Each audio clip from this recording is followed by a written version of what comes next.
esqueceu.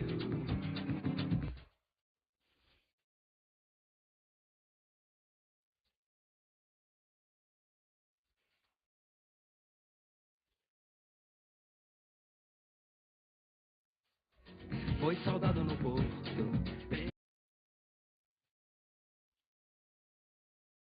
milhões de mulatas, as cascatas,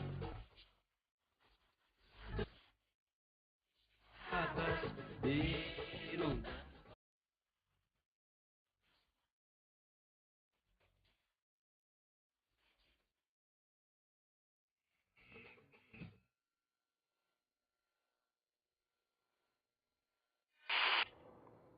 Olá galera, tudo bom?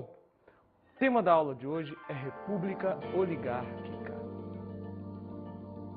Vocês escutaram um pequeno trecho que fala sobre a revolta da Chipata, o marinheiro João Cândido, que vai ser considerado o primeiro almirante negro do Brasil, título honorário, né? E as imagens das outras revoltas dentro do contexto político de insatisfação com o sistema vigente, Canudos, contestado, revolta da vacina, o cangaço, né? O banditismo social, o cangaço de Lampião, certo? Então, o que nós vamos viajar hoje dentro da República Oligárquica. Veja bem, o momento que começa a República Oligárquica é o final dos dois primeiros governos militares, de Deodoro e de Floriano Peixoto, que encerra o seu mandato no ano de 1894. A partir daí, vários presidentes civis entram no cenário de nossa história. Por exemplo, o primeiro presidente civil, Prudente de Moraes, que ficou no poder entre os anos de 1894 e 1898, implantando a República Oligárquica, ou seja, a República dos Cafeicultores, os latifundiários, né, que não eram mais escravocratas. Lembrando, a abolição da escravidão veio no dia 13 de maio de 1888, porém, que ainda exploravam a mão de obra rural. Esses senhores, esses fazendeiros, antigos senhores de engenho, agora fazendeiros do café, os famosos barões do café, dominavam o cenário político do Brasil. Esse cenário político ficou caracterizado pela política do café com leite. A política do café com leite simplesmente foi a alternância no governo federal entre as oligarquias paulista e mineira. Presta atenção, muita gente pensa que uma vez era um presidente paulista, outra vez era o presidente mineiro. Não é bem assim não. A política do café com leite, que vai vigorar durante toda a República Velha até o ano de 1930, quando Vargas sobe ao poder, está representada simplesmente com, num determinado momento, os paulistas escolhiam o candidato à presidência e, num outro momento, os mineiros escolhiam o candidato à presidência. Vice-versa, enquanto que um escolhia a presidência, o outro escolhia a vice-presidência. Essa é a chamada política do café com leite. O café, né, necessário, o leite, possivelmente necessário. Ou seja, o café era essencial, São Paulo. O leite, se for o caso necessário, de Minas Gerais, juntava-se. Então, a política do café com leite era a união das oligarquias paulista e mineira no poder federal. E, com isso, influenciavam os governos estaduais, as oligarquias estaduais. O que você tinha aí, simplesmente, era a política dos governadores. O que era a política dos governadores? A política dos governadores era uma coisa bem simples.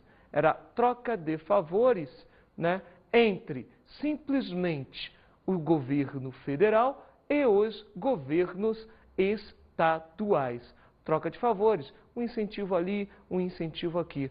E esses governos estaduais, ou seja, os governadores, buscavam auxílio aonde? Ora essa, nos coronéis. Ia lá fazer uma visitinha no final de tarde, na varanda, ter uma prosa com o senhor fulano, coroné fulano de tal. Lembra disso? Né? O coronézinho, o coroné lá na varanda esperando o indivíduo vem pedir votos. E o coronel em si, que é o fazendeiro, de patente militar não tem nada, é um civil, ele tinha um domínio sobre uma vasta região. Esta região em si, existia o chamado curral eleitoral, que eram geralmente eleitores homens, brancos, alfabetizados, né, que viviam ali dentro da fazenda, sob os cuidados do coroné. E o que o coroné fazia? Simplesmente trocava favores, fraudava as eleições, pedindo voto para para as pessoas que viviam dentro da fazenda. Eram eleitores maiores de 21 anos. Esse sistema era o voto de cabresto. É aquela filosofia bem simples. Eu lhe dou um pé da bota agora, você vota no meu candidato. Em troca, se você votar no meu candidato, simplesmente eu lhe dou o outro pé da bota. Vale ressaltar que as eleições dessa época, elas eram diretas, porém abertas. Como assim? O indivíduo simplesmente não possuía o voto secreto, além de fraudes eleitorais. Em toda a república oligárquica, né, dentro do contexto da República Velha, que vai desde a proclamação da República até a queda da República Velha em 1930 com a Era Vargas, certo? Simplesmente você teve ali eleições fraudulentas, e muito fraudulentas mesmo. Era todo o sistema, a máquina política que andava, a política do café com leite, associada à política dos governadores, ou seja, as oligarquias estaduais. As oligarquias estaduais diretamente ligadas a um apoio, troca de favores com o coronel, e o coronel agindo através do voto de cabresto, amarrando o seu curral eleitoral, né, esses eleitores maiores de 21, que fazia toda a máquina política funcionar. E se somos severinos iguais em tudo na vida, morremos de morte igual, mesma morte severina, que é a morte de que se morre de velhice antes dos 30, de emboscada antes dos 20, de fome um pouco por dia, de fraqueza e de doença. É que a morte severina ataca em qualquer idade, e até gente não nascida. Escutaram esse rápido trecho de Morte e Vida Severina? Representa verdadeiramente um retrato da sociedade brasileira daquela época. Fome, a miséria, a seca. Bom, outro ponto que nós podemos abordar são as rebeliões da República Oligárquica.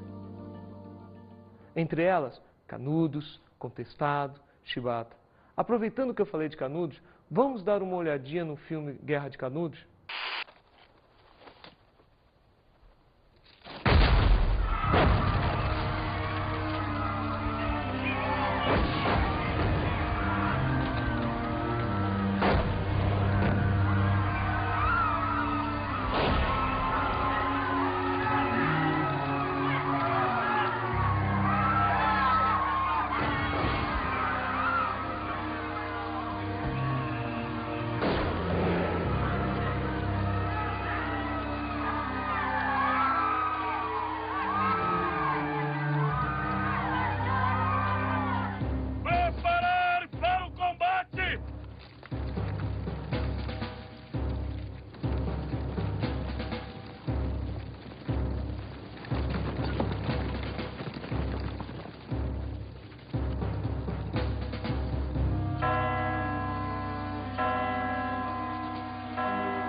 Enquanto a torre da igreja estiver de pé, o belo que resiste.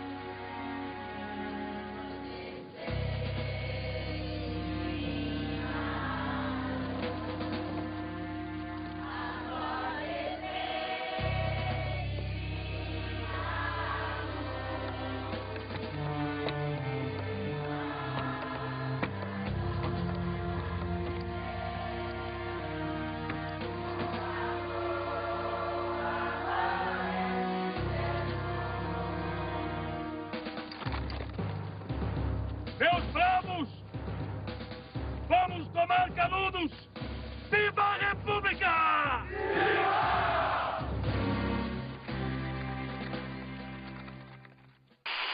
Aproveitando o pequeno trecho do filme Canudos que acabamos de ver, que tal a gente começar com uma análise do movimento de Canudos, que perpetuou no período de 1896 a 1897. O movimento de Canudos, que ocorreu no sertão baiano, simplesmente levantava uma incógnita. A seca da época, a fome, a miséria. E simplesmente um carinha chamado Beato Conselheiro, mais Antônio Conselheiro, famoso líder de Canudos, simplesmente passeava pelo interior baiano e por cada vila que ele passava, por cada cidadezinha, ali ele criava uma igreja ou um cemitério. Antônio Mendes Maciel. Imagine o contexto da época. A maior seca já registrada no Brasil. Você simplesmente tem uma família com vários filhos e uma vaca. Este homem chega perto de você e diz: siga-me, que eu lhe dou, água, o que comer, terra. Você olha para sua vaca e a vaca acaba de morrer. Sem nenhuma outra oportunidade naquele sertão seco, o que você faz? Você segue Antônio Conselheiro. Antônio Conselheiro simplesmente vai criar o Arraial de Canudos. Bom, este movimento Canudos, ele vai ser criticado por 2 pontos. O primeiro, a Igreja Católica, porque simplesmente devido ao messianismo rústico de Conselheiro, retirava fiéis das mãos da Igreja Católica. E segundo, criticado pelos coronéis, que tirava apoio político, que tirava mão de obra deles. Bom, foram 4 expedições que figuraram o cenário de Canudos, contra o movimento de Canudos. Vale ressaltar a participação do jornalista Euclides da Cunha, criando uma memorável obra denominada Os Sertões. Segundo Conselheiro, segundo as profecias de Conselheiro, 3 das expedições Canudos venceria. Uma, a última, lógico, ele seria derrotado sem a presença de Conselheiro, que já deveria estar morto naquele momento, segundo a profecia dele. Segundo o Conselheiro também, ele afirma que Canudos simplesmente seria destruído pelo fogo das armas, pela água e pelo vento. Fato este que eu menciono já já. Canudos caía por terra na 4ª expedição. Mais de 15 mil homens, 15 mil soldados brasileiros para acabar com aquele conflito civil que manchava o cenário político brasileiro dentro da República Oligárquica. Realmente, Canudos foi devastado. Mulheres e crianças foram presas, a maioria, vivendo naquela sociedade coletiva, e os homens, na maioria, foram mortos. Canudos em si caía pelo fogo das armas. A água em si foi porque o Arraial de Canudos, ele simplesmente virou um açude depois. E o vento é porque esse mesmo açude, com o tempo, veio a secar. E com a queda do nível da água, o Arraial de Canudos começou a reaparecer e a ação do vento começou a destruir Canudos. Era um movimento que o governo conseguia conter no ano de 1897. Porém, este movimento chegou a influenciar outros, como, por exemplo, o contestado, que já já a gente fala. Outro movimento que a gente pode ressaltar aqui ocorreu no ano de 1904, a chamada Revolta da Vacina. Mas o que foi a Revolta da Vacina? Simplesmente o prefeito Pereira Passos, na presidência de Rodrigues Alves, entre 1902 e 1906, tentou reurbanizar a cidade do Rio de Janeiro, transformar o Rio de Janeiro na cidade luz, sendo uma cópia de Paris, já que o Buenos Aires estava sendo construída conforme a cidade de Londres. A ideia era reurbanizar, expulsar pobres, expulsar negros do centro do Rio, acabar com os cortiços. Cortiços esses que, como por exemplo, no século XIX, o prefeito Barata Ribeiro veio a destruir o principal de todos, o chamado Cabeça de Porco. No início do século XX, Pereira Passos tentava fazer a mesma política. Que política? Acabar com os cortiços, moralizar o centro da cidade, criar avenidas largas para que turistas pudessem ver. Essa urbanização levou a um processo de vacinação obrigatória, implantado pelo sanitarista Oswaldo Cruz. Rodrigues Alves, Pereira Passos e Oswaldo Cruz se uniram para promover essa vacinação obrigatória. Imagine uma população leiga, cuja oposição joga nos jornais e revistas imagens que a vacina trazia doenças. Imagine vocês, uma cabeça de boi nascendo de um joelho da pessoa, né, um nariz de boi nascendo. Imagine isso. O povo estava com medo. Com a vacinação obrigatória, a imposição dessa vacinação, ocorreu uma invasão aos domicílios. Logo, o povo se rebelou. É o que nós chamamos de revolta da vacina. As consequências da revolta da vacina foi o aumento do processo de favelização no Rio de Janeiro e a imigração de muitos indivíduos que viviam no centro do Rio para regiões da Baixada Fluminense, ou seja, indo povoar o subúrbio do Rio de Janeiro, como hoje conhecemos de Baixada Fluminense. Outro movimento interessante que foi citado no início da aula foi a revolta da Chibata. Lembra da música do início da aula? Salve Almirante Negro, que tem por monumento as pedras pisadas do cais? Pois bem, a revolta da Chibata de João Cândido vai apresentar como característica principal a questão dos castigos corporais aplicados pela Marinha Brasileira. Castigos esses que levaram João Cândido a promover um motim, reunindo vários marinheiros, reunindo vários navios contrários à política da chibatada no ano de 1910, o que nós denominamos de revolta da Chibata. Qual foi o desfecho dessa revolta?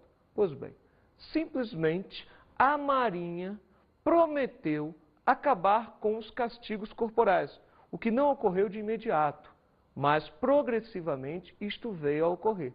E João Cândido foi promovido, entre aspas, ao título de primeiro almirante negro na Marinha Brasileira, ou seja, naquele cenário de época. Outro movimento muito interessante para a gente é a chamada Revolta do Contestado, que ocorreu no sul do país, né, no ano de 1914, com as características próximas ao movimento de Canudos. Lembra que eu tinha falado que o movimento de Canudos ele influenciou outros movimentos no Brasil? Um exemplo é simplesmente a Revolta do Contestado, que ocorreu no ano de 1914, que teve como o líder messiânico daquela região simplesmente José Maria. Era um líder messiânico que ficou conhecido como fanático. Não é à toa que na região sul em si, a Guerra do Contestado é conhecida como Guerra dos Fanáticos, propaganda do governo para simplesmente fazer com que a população não aderisse ao movimento do contestado. O contestado que tinha como característica principal a luta pela fome, pela miséria em si da sociedade, pela desigualdade social apresentada e principalmente a contestação de territórios. Na visão dos fanáticos, simplesmente eles queriam o apocalipse e a partir do apocalipse você construiria uma sociedade dividida igualitariamente entre os membros. Não preciso falar que a revolta do contestado, como todas as outras rebeliões, foram contidas pelas forças do governo federal. Um outro movimento que perpetuou durante várias décadas, por mais de 3 décadas, foi o banditismo social, conhecido popularmente como cangaço. Nunca ouviram falar do cangaço no interior do Nordeste?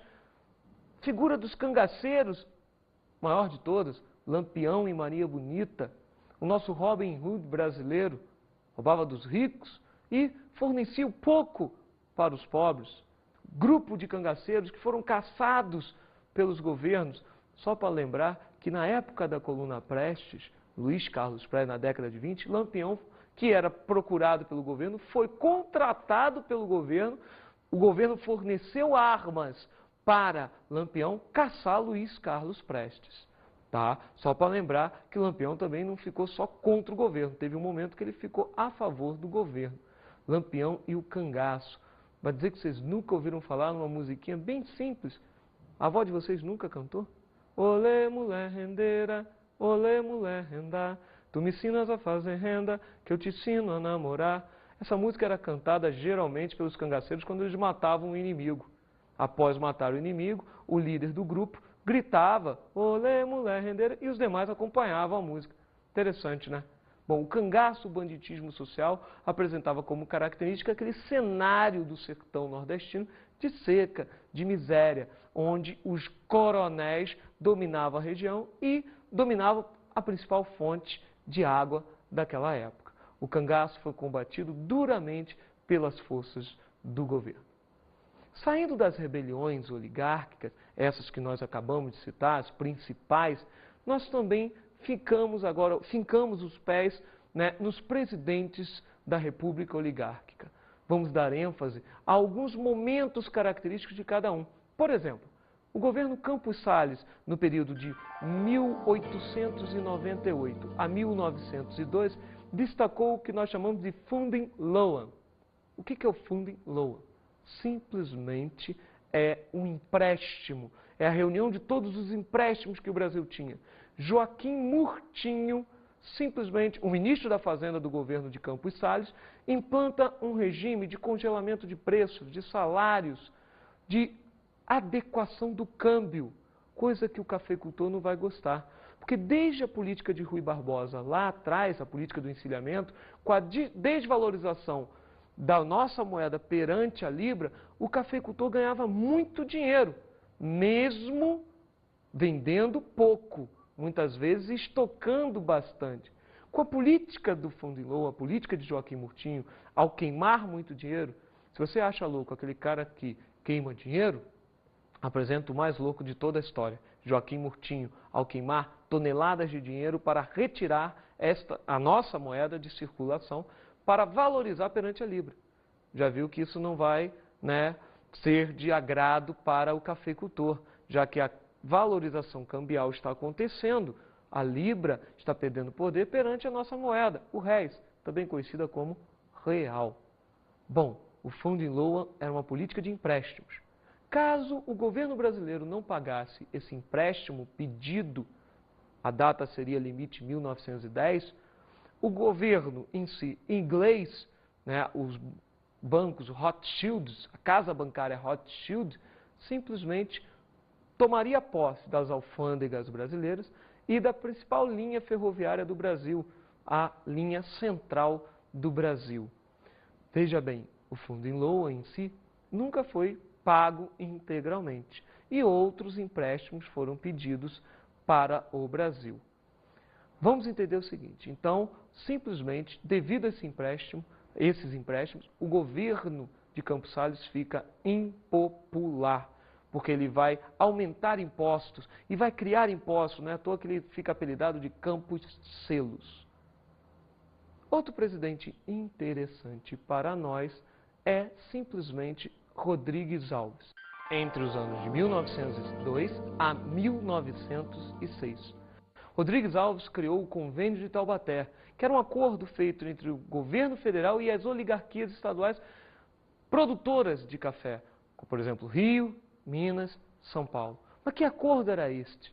Simplesmente o excedente de produção do café era comprado pelo governo federal, para que o cafeicultor não tivesse prejuízo.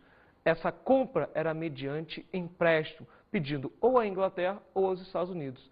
Esse convênio perpetuou até no ano de 1930, com a queda da República Oligárquica.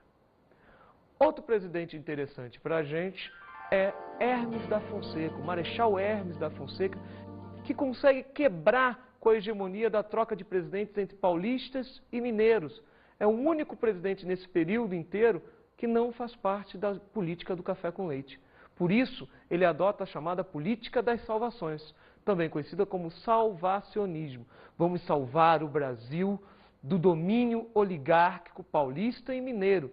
E com isso, ele decide substituir governadores ligados diretamente à política, né, do café com leite de São Paulo e Minas para interventores, pessoas de sua confiança. Retira os oligarcas paulistas e mineiros e coloca pessoas de sua confiança, nos governos estaduais. Outro presidente que marca a nossa história entre 1914 e 1918 é Venceslau Braz, governo brasileiro que fica durante a Primeira Guerra Mundial. Este presidente que fica durante a Primeira Guerra Mundial ganha esse destaque a partir da substituição dos produtos importados. Devido ao problema gerado pela Primeira Guerra Mundial, nossa indústria começa a dar os primeiros passos para substituir produtos que antes eram importados. Então, com isso, o Brasil cresce industrialmente, bastante nesse período entre 1914 e 1918. Para fechar, Washington Luiz, entre 1926 e 1930. Ele assume um problema antigo gerado pelo Convênio de Taubaté, a compra do excedente de café. Por que esse problema é antigo e por que ele vai se agravar? O ano 1929, crise da Bolsa de Nova York. A crise da Bolsa de Nova York afeta diretamente o café brasileiro. Por quê? Porque Estados Unidos e Europa, que eram os principais compradores de café, diminuem sua compra. O café volta em grande quantidade. O governo brasileiro tem que comprar o excedente, segundo o Convênio de Taubaté. O que acontece? Simplesmente não tem dinheiro a ser emprestado. Gera-se a crise do café. Crise do café essa que vai culminar na crise da República Oligárquica, da República Velha, que vai levar no ano de 1930 ao que nós chamamos de Revolução de 30, a subida de Getúlio Vargas ao poder, dando início à famosa Era Vargas. A quebra da Bolsa de Nova York provocou uma série de alterações no mundo, em geral, no Ocidente e no Brasil em particular. A quebra da Bolsa sobre a sociedade brasileira levou a uma modificação, tanto no âmbito político, social, quanto cultural. No âmbito político, nós temos a desestruturação, a desarticulação, o fim da política das oligarquias. As oligarquias ficam enfraquecidas. Perde o controle do Estado. Porque com a quebra da Bolsa de Nova York, há uma retração do mercado. Isso provoca uma diminuição das importações. Os grandes centros importadores, Europa e Estados Unidos, em função da crise, deixam de importar produtos primários. E o Brasil, como principal exportador, sofre com isso. Diante dessa situação, a elite brasileira, uma elite agrária, começa a utilizar o Estado para superar a crise, como havia feito em 1906 com o Convênio de Taubaté. A própria elite vai apoiar a organização de um governo intervencionista. Então, Vargas, quando assume o governo mediante uma revolução, a chamada Revolução de 30, adota uma série de medidas para salvar o setor agrícola. Só que essas medidas que salvam o setor agrícola também promovem o crescimento industrial. Então, na verdade, a crise de 29 acaba sendo para a sociedade brasileira um momento de redirecionamento do sistema produtivo. Quer dizer, o Brasil não é que deixa de ser um país agrícola, mas passa a contar também com um setor industrial em crescimento graças à intervenção do Estado.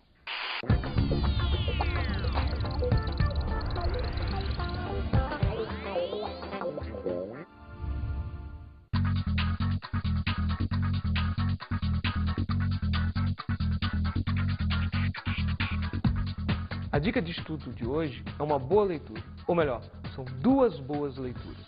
Primeiro, o livro O Coronel e o Lobisomem, de José Cândido de Carvalho, da editora Rocco. Segundo, Os Sertões, de Euclides da Cunha, da editora Record. Grande abraço, tchau!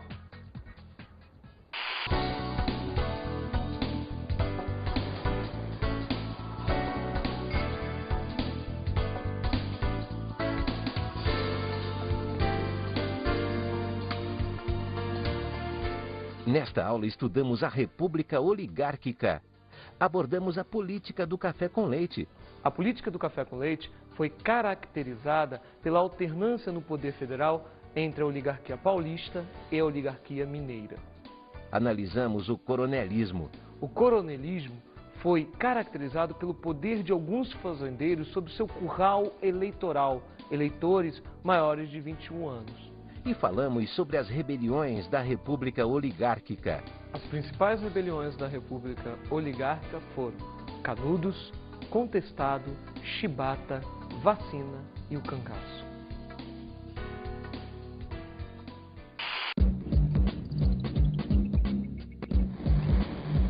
Até a próxima aula!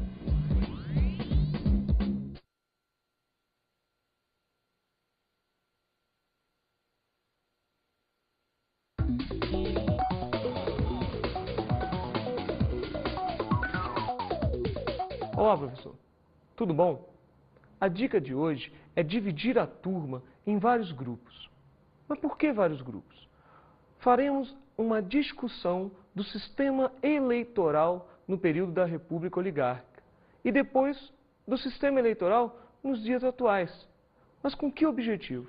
O objetivo é descobrir qual dos dois regimes, qual dos dois momentos, né, era mais democrático. Tá legal? Um grande abraço e até a próxima. Todos, Contestado, Revolta da Vacina, o cangaço, né? O banditismo social, o cangaço de Lampião, certo? Então, o que nós vamos viajar hoje dentro da República Oligárquica. Veja bem, o momento que começa a República Oligárquica é o final dos dois primeiros governos militares, de Deodoro e de Floriano Peixoto, que encerra o seu mandato no ano de 1894. A partir daí, vários presidentes civis entram no cenário.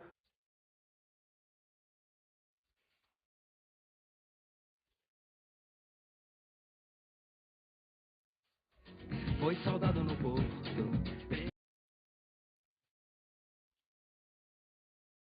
Milhões de mulatas. As cascatas.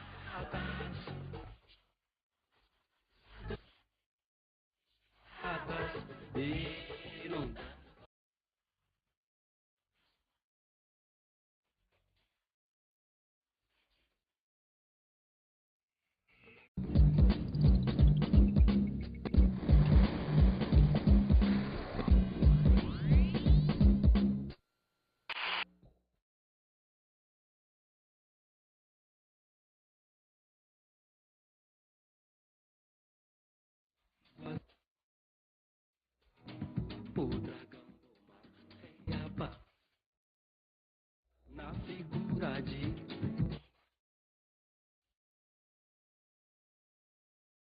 esqueceu.